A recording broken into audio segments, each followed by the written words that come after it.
Hello, नमस्कार, राधे राधे, वंदे मातरम। आज बहुत ही इम्पोर्टेंट क्वेश्चन है। बोर्ड में आने की पूरी पॉसिबिलिटी है। क्वेश्चन मेरा ये बर्नर का सिद्धांत क्वेश्चन है।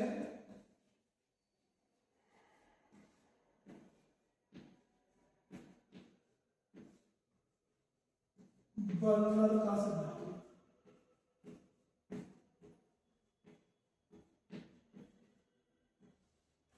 समझाइए।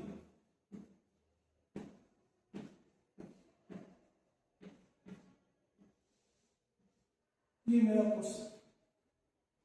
तो इसके कुछ पॉइंट्स हैं, वो शुरू करने से पहले कुछ आपको हम दूसरी साइड लेकर चलते हैं। कहाँ? कोई भी हमने यौगिक ले लिया, जैसा कि हमने ये यौगिक ये ले CO H2O का होल थ्राइस NH3 का होल ट्वाइस Cl कोष्ठक के पास। एक यौगिक मेरे पास ये है, दूसरा हो लेते हैं बाहर। देखो, बड़े कोष्ठक के अंदर वाले भाग को हम लोगों ने क्या पहले सीखा था? द्वितीयक संयुक्ता या समन्वय मंडल या संकुल मंडल। इसके जो अंदर होगा, जो बड़े कोष्ठक के अंदर लिखा होता है, इसमें उनका कोई चेंजमेंट नहीं होता। इस पर आयन पता नहीं होता है, चेंज नहीं पाते हैं। जबकि यहाँ पर Cl है, इस Cl पे आयन क्या होता है? माइनस का। इसलिए इसे बोलते हैं आयनिक भाग या प्राथमिक संयुक्ता वाला भाग। तो जो भी मेरा यौगिक होगा उसमें दो भाग होंगे, एक ये भाग अलग, एक ये भाग अलग। तो ये जो होता है वो कहलाता है प्राइमरी बैलेंस। क्या कहना है? Primary balance. और ये जो होगा सेकेंडरी बैलेंस। प्राथमिक संयुक्ता वाला भाग आयनिक बंधन बनाता है, द्वितीय संयुक्ता वाला भाग जो क्या बनाएगा? उपसहसंयोगी बनेगा। ठीक है? क्या जो यहाँ Cl लिखा हुआ है, Cl2, इस Cl को यहां से हटा करके हम यहां लिख सकते हैं या यहां लिख सकते हैं, या यहां ना लिखें, यहां ना लिखें। चलो ये इसको हटा करके हम यहां लिख लेंगे Cl2 लिख पाएंगे, या यहां Cl2 लिख पाएंगे, या यहां Cl2 लिख पाएंगे। तो हम लोग जवाब होगा नहीं। अच्छा, ठीक है, इसको नहीं लिख पाएंगे, बहुत अच्छी बात है। तो Cl2 यहाँ पे Cl2। इसके जो अंदर वाला मैटर है, उससे पहले देखो एक एग्जांपल और लेते हैं। K4 FeCl का होल 6। तो इस K को, K के 4 परमाणु हैं, क्या K4 को यहां से हटा के हम लोग यहां लिख लेंगे? नहीं, यहां सॉरी, चलो यहां लिख लेते हैं, लिख पाएंगे या यहां लिखेंगे? उसी का मन होगा कि सर तो यहां लिख रहे हैं, लिख पाओगे? अरे नहीं, यहां लिख भाई, हम यहां लिखते हैं, लिख पाओगे? नहीं। जवाब होगा नहीं। तो प्राथमिक संयुक्ता वाला भाग होता है वो कैसा होता है? स्थिर। उसकी कोई दिशा नहीं होगी, वो जहां लिखा होगा वो वहीं स्थिर होगा। Non directional. कैसा होगा? नॉन डायरेक्शनल, कोई दिशा नहीं होगी। जबकि बड़े कोष्ठक के अंदर जो अंदर ये मैटर लिखा हुआ है, ये हम लोगों ने समावयवता में सीखा था। कहां सीखा था? समावयवता में। ये Cl तो यहां पे ऐसे ही रहेगा, ये CO लिगेंड्स नहीं है अच्छे, यहां होगा H2।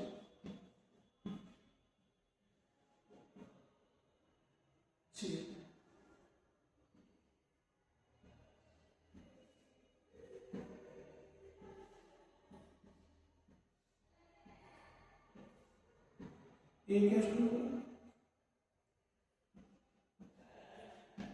दूसरा, तीसरा,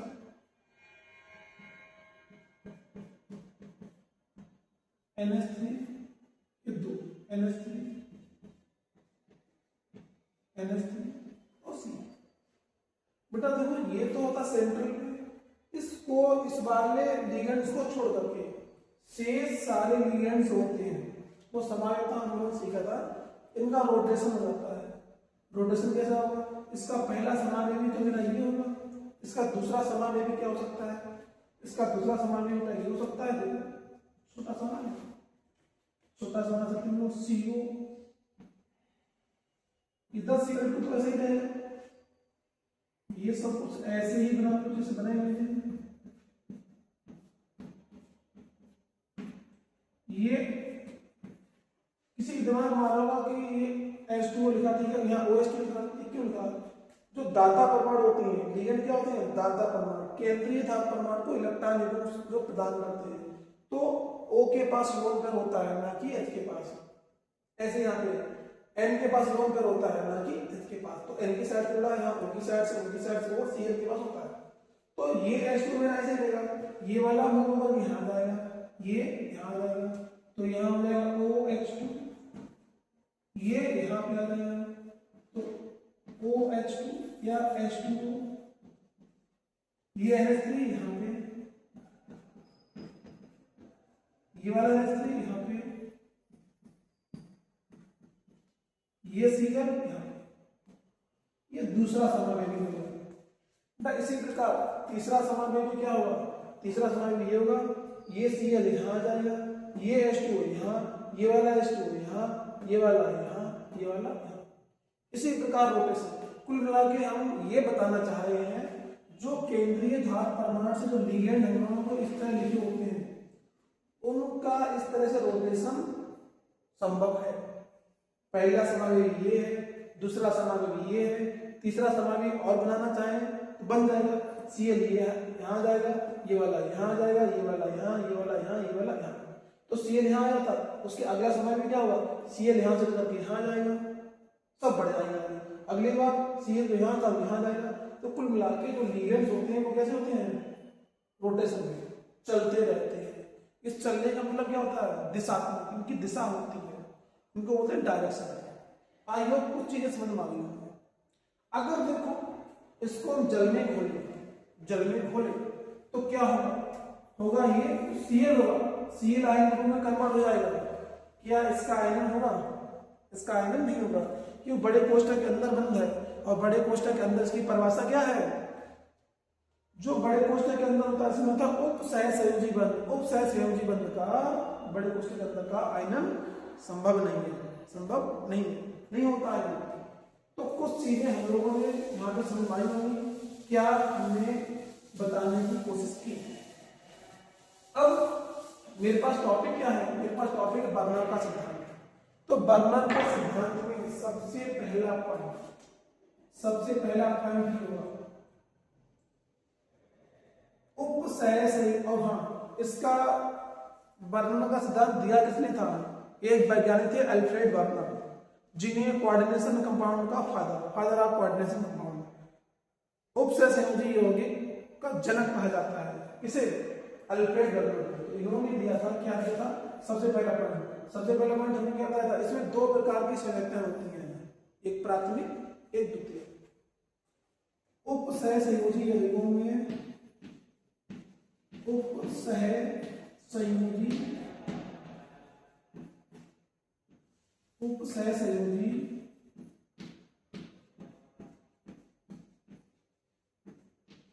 यौगिकों में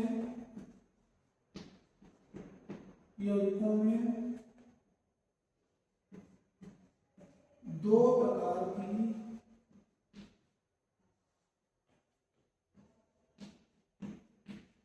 संयोजकताएं हैं, संयोजकताएं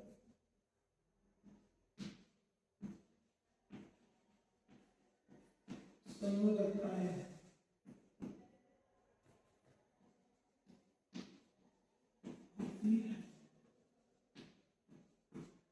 दो प्रकार की संख्याएं होती हैं।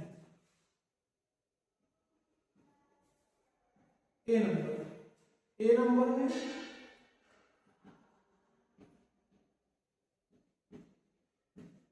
प्राथमिक संयोजकता, संयोजकता, और बी नंबर में दूसरी कौन होती है, द्वितीयक संयोजकता। सेकेंडरी, द्वितीयक संयुग्मक। ये हम लोग पता है, हम उसी की थे। तो अब दूसरा पॉइंट लिखते हैं। दूसरा पॉइंट क्या होगा? दूसरा पॉइंट क्या होगा? अभी हम लोगों ने सीखा था कि प्राथमिक संरचना क्या थी, बड़े कोष्ठक के चाहे बाईं ओर कुछ लिखा हो, चाहे बड़े कोष्ठक के दाईं ओर कुछ लिखा हो। तो प्राथमिक संरचना कैसी होती है? आयनिक। और द्वितीय संरचना कौन सी होती है? जो बड़े कोष्ठक के अंदर वाली होती है, बड़े कोष्ठक के अंदर वाले, और अंदर वाले को हम क्या बोलते हैं? अनआयनिक। तो दूसरा पॉइंट,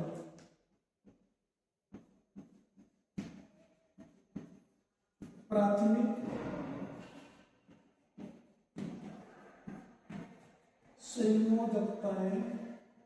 संयोजकताएं, प्राथमिक संयोजकताएं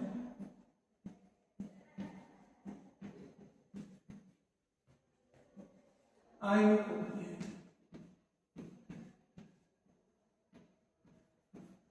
प्राथमिक संयोजकता कैसे होती है? आयनिक। तीसरा पॉइंट, द्वितीयक संयोजकता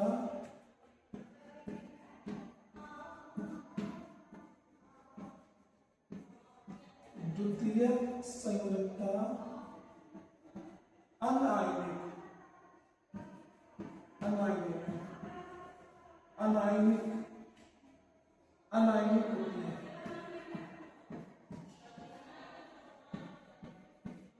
ये बात समझ में अभी नोट सीखा था कि जो बड़े कोष्ठक जो बाहर था वो आयन में टूट गया था, प्लस में माइनस में जो बड़े कोष्ठक के अंदर था वो आयन में नहीं टूटा। तो भाई लिखा हमने दो प्रकार की संरचनाएं होती है, बता रहे कौन कौन होती है? प्राथमिक द्वितीयक होती है। प्राथमिक संरचना कैसी होती है? हमने अभी सीखा था, आयनिक। द्वितीयक कैसी होती है? अनायनिक। ठीक है। तीसरा पॉइंट, चौथा पॉइंट। चौथा पॉइंट क्या होगा?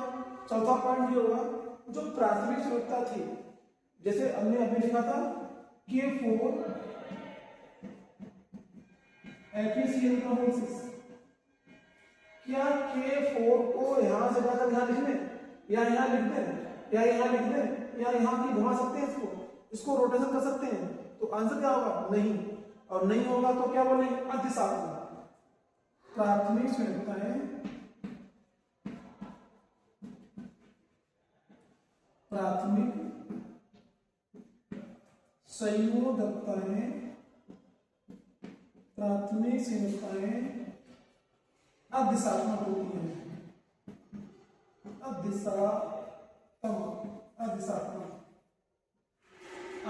अदिशात्मक होते हैं, नॉन डायरेक्शनल,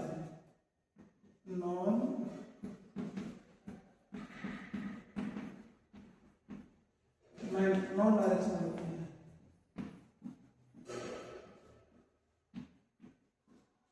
प्राथमिक संरचना कैसी होती है? अदिशात्मक होती है। अगला पॉइंट, 5वां नंबर देखो, द्वितीय कैसी होती है? जो बड़े कोष्ठक अंदर, यहाँ सारे सेम लिए हमने अभी क्या दिया था? अलग अलग लिगेंड भिन्न प्रकार के। तो H2O पहले जान रहा था, फिर रोटेशन हुआ, आगे बढ़ा, फिर आगे बढ़ा, फिर आगे बढ़ा, जिससे अलग अलग समावेशी बन सकते हैं।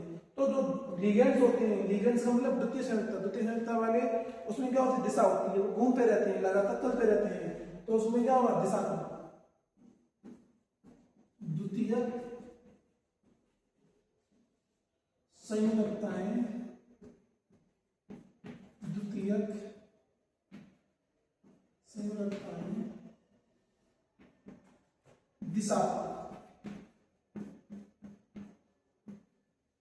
दिशात्मक होती है, समझो डायरेक्शन आती है।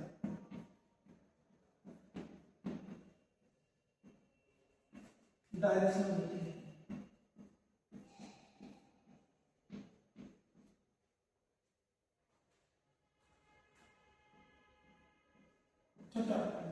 जो प्राथमिक संरचना होती है, प्राथमिक संरचना होती है जो बड़े कोष्ठक बाहर लिखी होती हैं, इसी से सब कुछ डिसाइड होता है क्या? केंद्रीय धातु परमाणु की ऑक्सीकरण संख्या। और धातु है तो धातु क्या बनाती है? धनायन। और धनायन को संतुष्ट करने के लिए कौन सा आयन चाहिए होगा? प्लस का या माइनस का? तो आंसर क्या होगा? आपका आंसर होगा माइनस। यानी जो प्राथमिक संरचनाएं होती हैं वो किसके द्वारा संतुष्ट होती हैं? ऋण आयन द्वारा। प्राथमिक संस्थाएं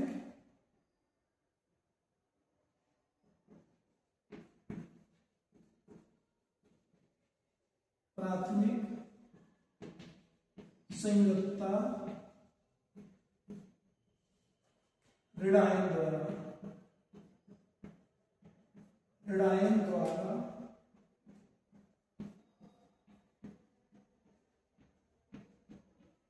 संतुष्ट होती है तथा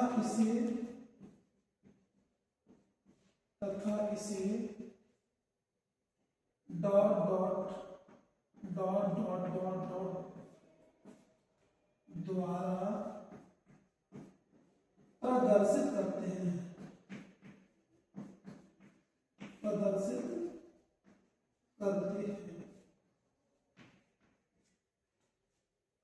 समझ मानिए। अब बचा बेटा द्वितीयक संयोजकता।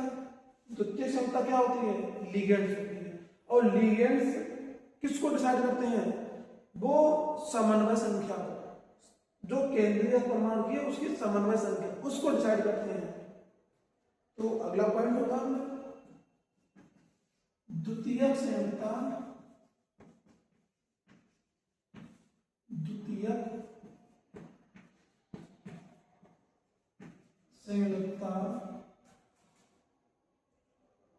केंद्रीय धातु परमाणु बोलते हैं सेंट्रल मेटल एटम।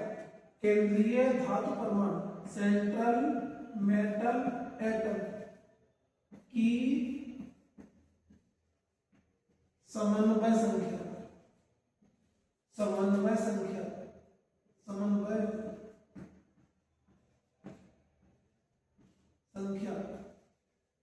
को संतुष्ट करती है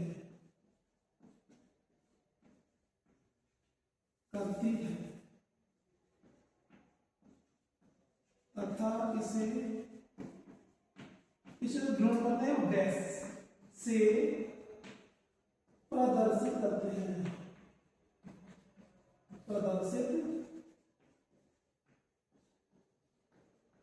करते हैं। ओके, आई होप बहुत ही इंपॉर्टेंट टॉपिक है और बहुत ही आसान। इससे आसान क्या हो सकता है मेरे समझ से? कुछ भी।